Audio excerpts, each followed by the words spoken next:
ভারতীয় দলের কোচ নির্বাচিত হওয়ার পর থেকে ট্রোলের শিকার হয়েছেন বারবার। তার দল নির্বাচন নিয়েও অনেক কটূক্তি হয়েছে। বলা হচ্ছে তার জামানায় ভারতীয় দল একেবারে শেষ হয়ে যাবে। কেকেআর কোটার প্লেয়ারদের খেলাচ্ছে, এই সব কথাও শুনতে হচ্ছে তাকে। এখন সেই কেকেআর কোটার প্লেয়ার বরুণ চক্রবর্তীকে সামলাতে প্রায় প্রত্যেক দলই হিমশিম খাচ্ছে। তিনি এই সাহসী পদক্ষেপ না নিলে হয়তো বড় দল পরিচালনা করা সম্ভব হতো না। তিনি বুঝিয়ে দিলেন কোচ হিসেবে কতটা সফল তিনি। হ্যাঁ, তিনি আর কেউ নন, আমাদের ভারতীয় দলের হেড কোচ দিল্লি কা বয় গৌতী, অর্থাৎ গৌতম গম্ভীর। প্রথম হেড কোচ হিসেবে ভারতকে তিনি চ্যাম্পিয়ন্স ট্রফি উপহার দিয়েছেন। আমরা প্রত্যেকেই রোহিত কোহলিদের নিয়ে ব্যস্ত, কিন্তু এই মানুষটা, হ্যাঁ, এই মানুষটাকে আমরা কয়েকটা সিরিজ হারার পর কম কটাক্ষ করিনি। এমনকি উচ্চপদস্থ কর্মকর্তারাও তাকে নাকি ওয়ার্নিং দিয়েছিলেন। হ্যাঁ, আজ সেই মানুষটা জেদের বশে হলেও তার কথা রেখেছেন, তার সম্মান রেখেছেন। তিনি সমালোচকদের সপাটে জবাব দিয়েছেন। ক্রিকেটার হিসেবে যেমন তার অবদান কম নয়, তেমনি কোচ হিসেবে নিজের প্রথম আইসিসি প্রতিযোগিতায় সফল গৌতম গম্ভীর। রবিবার দুবাইয়ে নিউজিল্যান্ডকে হারিয়ে চ্যাম্পিয়ন্স ট্রফি জিতেছে ভারত। এই জয়ের পর নজির গড়েছেন গম্ভীরও। ভারতের প্রাক্তন ক্রিকেটার ও কোচ রাহুল দ্রাবিড়ের জুতোই পা গলিয়েছেন তিনি। ক্রিকেটার ও কোচ হিসেবে আইসিসি ট্রফি জেতার নজির গড়েছেন গম্ভীর। ক্রিকেটার হিসেবে 2007 সালের টি-20 বিশ্বকাপ ও 2011 সালের একদিনের বিশ্বকাপ জিতেছিলেন গম্ভীর। সেই কাদামাখা জার্সিতে দুরন্ত 97 রান কারোরই অজানা নয়। এবার ভারতের কোচ হিসেবে চ্যাম্পিয়ন্স ট্রফি জিতলেন তিনি। কোচিং ক্যারিয়ারের শুরুটা ভালো হয়নি গম্ভীরের। দেশের মাটিতে নিউজিল্যান্ডের কাছে চুনকাম ও অস্ট্রেলিয়ায় বর্ডার গাভাস্কার সিরিজে হারের পর গম্ভীরের সমালোচনা শুরু হয়েছিল।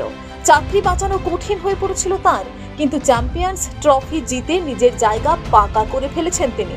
টি-20 বিশ্বকাপ জয়ের পরেও প্রশ্ন উঠেছিল তার নেতৃত্ব নিয়ে।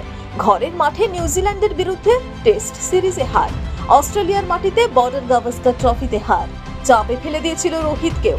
চাপে ছিলেন কোচ গৌতম গম্ভীরও।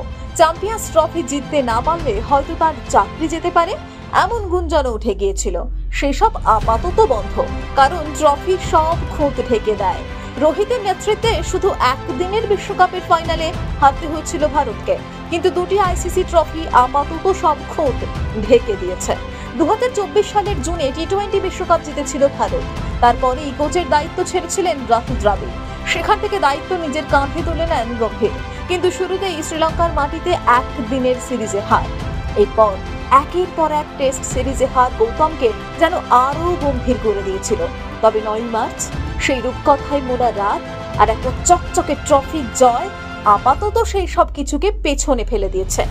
ম্যাচ জেতার গম্ভীর বলেন, ব্যাটারিরা জেতাই ম্যাচ, বোলারেরা টুর্নামেন্ট।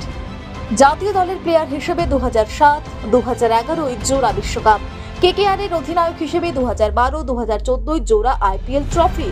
এরপর কেকেআরকে মেন্টর হিসেবে 2024 আইপিএল ট্রফি জয়।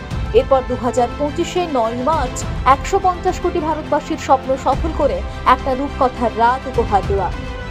একটা ঝাঁ চকচকে রূপোলি ট্রফির স্বাদ পাইয়ে দেওয়ার জন্য ধন্যবাদ তোমায় গুরু গম্ভীর।